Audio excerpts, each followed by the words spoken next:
नमस्कार. सादर करत आहोत ठाणे वार्ता. ठळक घडामोडी. रिक्षा चालकाचा मुलगा बनला लेफ्टनंट. मुख्यमंत्री एकनाथ शिंदे यांनी लाडकी बहीण योजनेचा लाभ झालेल्या भवानीनगर परिसरातील महिलांची त्याच्या घरी जाऊन घेतली भेट. आणि नवी मुंबई महापालिकेत स्वतःचे पदव्युत्तर पदवी वैद्यकीय महाविद्यालय सुरू करण्यास नॅशनल मेडिकल कमिशनची परवानगी. या आणि इतर घडामोडी विस्तृतपणे पण काही क्षणातच. आमच्या फेसबुक पेज तसंच यूट्यूब चॅनल आणि संकेतस्थळाला सबस्क्राईब करायला विसरू नका. आपण पाहत आहात श्री स्थानक वाहिनी, ठाणे जिल्ह्याचं मुख्य व्यासपीठ. ठाणे वार्ता पहा श्री स्थानक वाहिनीवर. आता सकाळी 9:15 पासून रात्री 9:15 पर्यंत ठाणे वार्ता, ठाण्यातील पहिलं दृकश्राव्य माध्यम. ठाणे वार्ता आणि श्री स्थानक वाहिनीचं लाईव्ह स्ट्रीमिंग ठाणेवार्ता.com वरील लाईव्ह स्ट्रीमवर क्लिक करा आणि अगदी मोबाईलवरही ठाणे वार्ता श्री स्थानक वाहिनीचा आनंद लुटा. यासाठी आमचं ॲप डाउनलोड करा. ठाणे वार्ता पहा श्री स्थानक वाहिनीवर.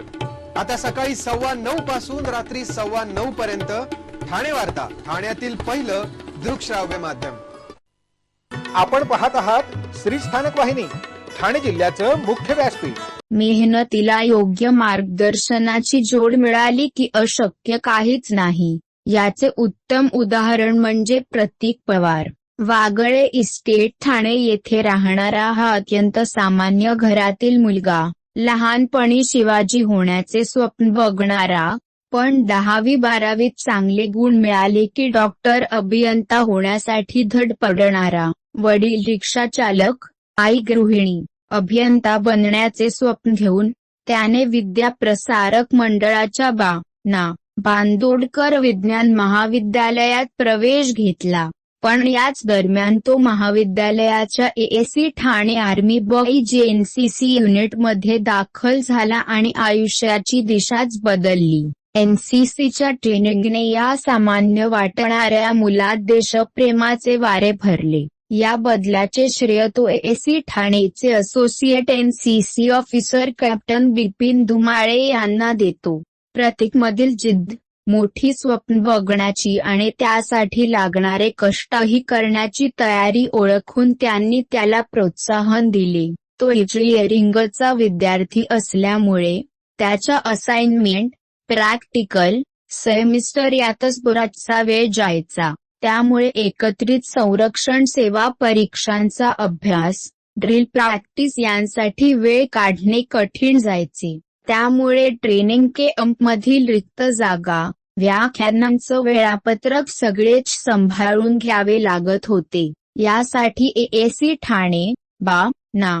बांदोडकर महाविद्यालय यांच्याबरोबरच एनसीसीचे कमांड अधिकारी, मुंबई मुख्यालयाचे ग्रुप कमांडर, महाराष्ट्र राज्य निदेशक एडीजी यांनीही त्याला वेळोवेळी मार्गदर्शन केले. धावत्याला शक्ती येई आणि रस्ता सापडे या माधव ज्युलियन ह्यांच्या काव्यपंक्तीचाही प्रतीकला व्यवस्थित प्रत्यय आला. एकीकडे एनसीसी ऑफिसर परीक्षा आणि मुलाखतींची तयारी करून घेत होते तर दुसरीकडे ना. बांदोडकर महाविद्यालयाचा माजी विद्यार्थी कॅप्टन कुणाल सिंघवी सुद्धा त्याच्या मदतीला धावून आला. कुणाल 2 वर्षांपूर्वीच एनसीसी कोट्यातून अधिकारी झाला होता. त्याचे अनुभवाचे बोलही प्रतीकच्या कामी आले. मेहनतीला मार्गदर्शनाची जोड मिळाली आणि एक स्वप्न साकार झाले. अभियांत्रिकी शिक्षण. लहान मोठी कामे करत आईवडिलाच्या फाटक्या संसाराला ठिगळ लावणे आणि तरीही आर्मी ट्रेनिंगमध्ये सातत्य राखणं, अशी तारेवरची कसरत करत प्रतीक पवार भारतीय लष्करात लेफ्टनंट पदावर पोहोचला. ऑफिसर ट्रेनिंग अकॅडमी, चेन्नईमध्ये प्रशिक्षण पूर्ण झाल्यानंतर त्याची नुकतीच पास आउट परेड झाली. रिक्षा चालकाचा मुलगा लेफ्टनंट बनला. नवी मुंबई महापालिकेचे पदव्युत्तर पदवी वैद्यकीय महाविद्यालय post graduate institute of medical science सुरू करण्यास राष्ट्रीय आयुर्विज्ञान आयोग अर्थात नॅशनल मेडिकल कमिशन मार्फत परवानगी प्राप्त झालेली आहे. खासदार नरेश म्हस्के यांनी या संदर्भात आरोग्य आणि कुटुंब कल्याण मंत्री प्रतापराव जाधव यांची 1 जुलै 2024 रोजी दिल्ली येथे प्रत्यक्ष भेट घेऊन तात्काळ परवानगी मिळण्याची आग्रही मागणी केली होती. खासदार नरेश म्हस्के यांच्या मागणीला यश आले. राष्ट्रीय आयुर्विज्ञान आयोगाने महाविद्यालय सुरू करण्यास परवानगी दिली आहे. खासदार नरेश म्हस्के यांच्या पाठपुराव्यानंतर सकारात्मक परिणाम होत राष्ट्रीय आयुर्विज्ञान आयोगाची नवी मुंबई महानगरपालिका पदव्युत्तर पदवी वैद्यकीय महाविद्यालय post graduate institute of medical science सुरू करण्यास परवानगी प्राप्त झाली असून ही नवी मुंबईकरांना गणेशोत्सवात मिळालेली मौल्यवान आरोग्यपूर्ण भेट आहे. सदर मंजुरीनुसार पीजी मेडिकल सायन्स इन्स्टिट्यूटमध्ये पहिल्या टप्प्यात medicine 3 seats, orthopaedic 2 seats, gynaecology 8 seats व पीडियाट्रिक 4 सीट्स अशा 4 शाखा सुरू करण्यात येत असून लवकरच सर्जरी ही शाखेला परवानगी प्राप्त होणार असल्याची माहिती खासदार नरेश म्हस्के यांनी दिली आहे. मेडिकल सायन्स इन्स्टिट्यूट सुरू करण्यासाठी महानगरपालिकेच्या वाशी व नेरूळ सार्वजनिक रुग्णालयात सर्व आवश्यक पायाभूत सुविधा उपलब्ध करून देण्यात आल्या आहेत. त्याचप्रमाणे डीन, प्राध्यापक, प्राध्यापक व आवश्यक कर्मचारी वर्ग उपलब्ध करून घेण्यात आलेला आहे. त्यामुळे या शैक्षणिक वर्षात लवकरच महाविद्यालय सुरू केले जाणार आहे. या पदव्युत्तर पदवी वैद्यकीय महाविद्यालयामध्ये post graduate institute of medical science प्रशिक्षित MBBS डॉक्टर पुढील उच्च शिक्षण घेण्यासाठी येथील व नवी मुंबई महानगरपालिका रुग्णालयातील रुग्णांवरील उपचारांसाठी या प्रशिक्षित डॉक्टर्सचा उपयोग होईल. याद्वारे महापालिका रुग्णालयात medical intensive care, paediatric intensive care, emergency under trauma services अशा सुपर स्पेशालिटी सुविधा उपलब्ध करून देण्याचा प्रयत्न आहे. या माध्यमातून महानगरपालिकेच्या आरोग्य विभागाचे सक्षमीकरण होणार असून नवी मुंबईकर नागरिकांना महानगरपालिका रुग्णालयात अधिक उत्तम दर्जाच्या आरोग्य सुविधा उपलब्ध होणार आहेत, असल्याची माहिती खासदार नरेश म्हस्के यांनी दिली आहे. सर्व नागरिकांना आवाहन करण्यात येत आहे की सध्या डासांमार्फत पसरणाऱ्या डेंग्यू या आजाराचा प्रसार रोखण्यासाठी प्रत्येकाने पुढील प्रमाणे कार्यवाही करावी. डेंग्यू आजार एडिस इजिप्ती हा डास चावल्याने होतो. या डासांची पैदास साचलेल्या किंवा साचवलेल्या स्वच्छ पाण्यामध्ये होते. 8 दिवसांपेक्षा जास्त दिवस पाणी उघडे व साचून राहिल्यास त्यात डास अंडी घालतात. अंड्यांच्या अळ्या तयार होऊन पुढे डास तयार होतात. यासाठी आपल्या घरातील पाणी साठे उदाहरणार्थ बॅरल्स, पिंपे, टाक्या, हौद, रांजणे इत्यादी दर आठवड्याला रिकामे करून घासून पुसून कोरडे करून पुन्हा भरावे. 1 दिवस कोरडा दिवस म्हणून पाळावा. पाणी साठ्यांना घट्ट झाकणे बसवावीत किंवा जुनी साडी, चादर, धोतर यांनी बांधून झाकून ठेवावीत, म्हणजे डास त्यात जाऊन अंडी घालणार नाहीत. घराच्या गच्चीवर, आजूबाजूला, अंगणात कोठेही पाणी साचू देऊ नये. भंगार सामान उघड्यावर टाकू नये. उदाहरणार्थ टायर्स, प्लास्टिक सामान, कुंड्या, टाकाऊ वस्तू इत्यादी. अशा सामानात पावसाचे पाणी साठून त्यात डेंग्यूच्या डासांची पैदास होते. घरातील कूलर्स, फ्रीजच्या पाठीमागील ट्रे हे देखील वेळोवेळी कोरडे करावेत. लक्षात ठेवा, नुसत्या फवारणीने डास घनता कमी होत नाही, तर त्यासाठी डास पैदास ठिकाणे नष्ट करणे ही आपल्या सर्वांची जबाबदारी आहे. कोणताही ताप अंगावर न काढता जवळच्या शासकीय रुग्णालयात मोफत औषधोपचार घ्या. अशा प्रकारे नागरिकांनी सहकार्य केल्यास डेंग्यूचा प्रसार रोखणे सहज शक्य आहे. मुख्यमंत्री एकनाथ शिंदे यांनी लाडकी बहीण योजनेचा लाभ झालेल्या भवानीनगर परिसरातील महिलांची त्याच्या घरी जाऊन भेट घेतली व विचारपूस केली. त्याचबरोबर भवानीनगर येथील शिवसेना शाखा आयोजित सार्वजनिक गणेशोत्सवामध्ये ग्लोबल वॉर्मिंग या विषयावर देखावा केला आहे. तो देखावा देखील एकनाथ शिंदे यांनी पाहिला आहे. राज्य शासनाच्या मुख्यमंत्री माझी लाडकी बहीण योजनेअंतर्गत कुटुंब भेट अभियान सुरू करण्यात आले आहे. या अभियानाच्या माध्यमातून सरकारच्या 10 महत्त्वाच्या योजनांची माहिती देण्यात येणार आहे. मुख्यमंत्री एकनाथ शिंदे स्वतः 15 महिलांच्या घरी जाणार आहेत. तसेच त्यांनी कार्यकर्त्यांना देखील 15 कुटुंबाच्या घरी जाण्याचे आवाहन केले आहे. आज त्यांनी याची सुरुवात ठाण्यातून केली आहे. मुख्यमंत्री एकनाथ शिंदे यांनी ठाण्यातील किसन नगर येथे जात महिलांची त्याच्या कुटुंबियांची भेट घेतली आणि त्याच्याशी संवाद साधला आहे. मुख्यमंत्री लाडकी बहीण योजना अशीच चालू राहावी अशी भावना महिलेने व्यक्त केली आहे. किसनगरला येताना मला आनंद होतो आहे कारण इथूनच माझी सुरुवात झाली आहे. मी देखील चाळीत राहिलेला आहे म्हणून चाळीतील लोकांच्या अडचणी, दुःख काय आहेत हे मला माहीत आहे. त्यामुळे या सर्वसामान्य लोकांसाठी योजना सुरू करण्याची मला व सरकारला संधी मिळाली आहे. ही माझ्यासाठी आणि आमच्या सरकारसाठी खूप मोठी गोष्ट आहे. मुख्यमंत्री अन्नपूर्णा योजनेअंतर्गत वर्षाला 3 गॅस सिलेंडर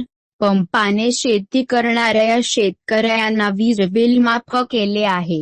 हे सरकार शेतकऱ्यांना आधार देणारे, त्यांच्या मागे उभे राहणारे सरकार आहे. विरोधकांना प्रत्येक निवडणुकीमध्ये खोटी आश्वासने देण्याची सवय होती. त्यामुळे त्यांना वाटते की हे देखील खोटं आश्वासन आहे, पण आम्ही जे बोलतो ते करतो व जे करणार आहोत तेच बोलतो. महिलांचा विकास तर देशाचा विकास आहे. टीका आरोप करण्यापेक्षा मला काम करायचे आहे अशी प्रतिक्रिया यावेळी मुख्यमंत्री एकनाथ शिंदे यांनी यावेळी दिली आहे. ठाणे प्रादेशिक मनोरुग्णालयातील सफाई कर्मचारी साखळी उपोषणाच्या 28व्या दिवशी किमान वेतन अधिनियमानुसार वेतन मिळवण्यात यशस्वी झाले. त्यामुळे 28 दिवस सुरू असलेले साखळी उपोषण आंदोलन श्रमिक जनता संघाने स्थगित केले आहे. 9 सप्टेंबर रोजी किमान वेतन अधिनियमानुसार कामगारांच्या बँक खात्यात वेतन जमा झाल्यानंतरच कामगारांच्या सहमतीने श्रमिक जनता संघाचे सरचिटणीस जगदीश खैरालिया व उपाध्यक्ष डॉक्टर संजय मंगला गोपाळ यांनी 13 ऑगस्टपासून सुरू असलेले बेमुदत साखळी उपोषण आंदोलन स्थगित करण्याचा निर्णय घेतला. युनियनच्या अध्यक्ष मेधा पाटकर यांनी लढाऊ कामगारांचे अभिनंदन केले. ठाणे प्रादेशिक मनोरुग्णालयाचे वैद्यकीय अधीक्षक डॉक्टर नेताजी मुळे आणि प्रशासकीय अधिकारी डॉक्टर श्रीमती रानडे यांनी उपोषणकर्त्यांना फळाचा रुपये पाजून उपोषण सोडवले. यावेळी वैद्यकीय अधीक्षक डॉक्टर नेताजी मुळे यांनी सांगितले की किमान वेतन अधिनियमानुसार वेतन अदा केले आहे आणि किमान वेतनाच्या फरकाच्या रकमेचा प्रस्ताव वरिष्ठांकडे मंजुरीसाठी पाठवले आहे.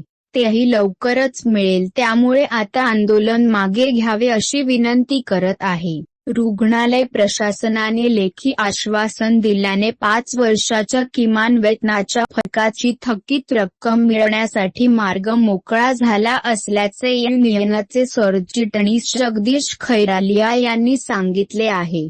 ठाणे प्रादेशिक मनोरुग्णालय येथे एप्रिल 2008च्या अगोदर 187 कायमस्वरूपी सफाई कर्मचारी सेवेत होते. शासनाने रुग्णालयातील कायमस्वरूपी सफाई कामगारांना इतरत्र सामावून घेऊन कंत्राटदारांमार्फत सुमारे 100 सफाई कामगारांना तुटपुंजे वेतनावर राबविले जात होते. गेली 5 वर्षे विशेष भत्त्याची दर 6 महिन्यांनी वाढणारी रक्कम कामगारांना पगारात दिली जात नव्हती. श्रमिक जनता संघ युनियनच्या वतीने कोर्टात धाव घेतल्यानंतर मा.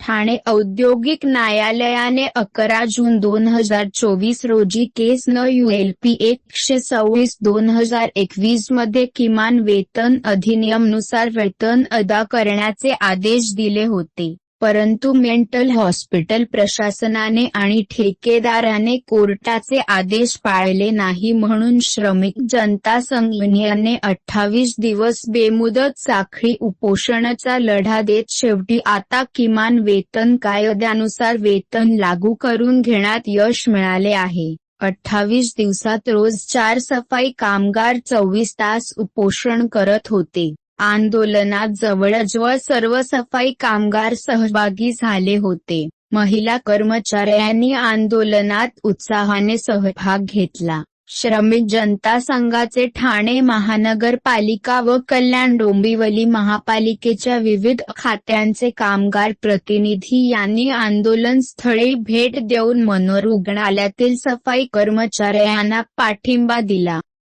अहो, आपण आपलं घर स्वच्छ, सुंदर, नीटनेटकं ठेवतो ना, मग आपण आपल्या शहराच्या बाबतीत उदासीन का? आपलं शहर स्वच्छ, सुंदर आणि नीटनेटकं ठेवणं ही आपली जबाबदारी आहे, हो ना? मग उचला फोन आणि विना परवाना होर्डिंग्स, बॅनर्स कुठे दिसले तर 1800-222-108 या टोल फ्री क्रमांकावर कळवा किंवा 75069464155 या भ्रमणध्वनीद्वारे आपली तक्रार नोंदवा किंवा महापालिकेने तयार केलेल्या स्टार ग्रेड ॲप्लिकेशनद्वारे आपली तक्रार नोंदवा. त्याची दखल त्वरित घेतली जाईल. लक्षात घ्या, आपला छोटासा सहभाग आपलं शहर स्वच्छ, सुंदर आणि नीटनेटकं बनवू शकतो. जसं आपलं घर तसं आपलं ठाणे शहर. आपण आपले कार्यक्रम अथवा बातम्या आम्हाला ठाणेवार्ता@gmail.com या आमच्या ईमेलवर कळवू शकता. ठळक घडामोडी शेवटी पुन्हा एकदा. रिक्षा चालकाचा मुलगा बनला लेफ्टनंट. मुख्यमंत्री एकनाथ शिंदे यांनी लाडकी बहीण योजनेचा लाभ झालेल्या भवानीनगर परिसरातील महिलांची त्याच्या घरी जाऊन घेतली भेट. आणि नवी मुंबई महापालिकेत स्वतःचे पदव्युत्तर पदवी वैद्यकीय महाविद्यालय सुरू करण्यास नॅशनल मेडिकल कमिशनची परवानगी. या होत्या ठाणे वार्ता. आपली एखादी बातमी बघायची राहून गेल्यास आपण आमच्या ठाणेवार्ता.in या संकेतस्थळाला किंवा फेसबुक पेज तसंच यूट्यूबचे चॅनेलला अवश्य भेट द्या. तर मग पुन्हा भेटू पुढील बातमीपत्रात फक्त श्रीस्थानक वाहिनीवर. धन्यवाद.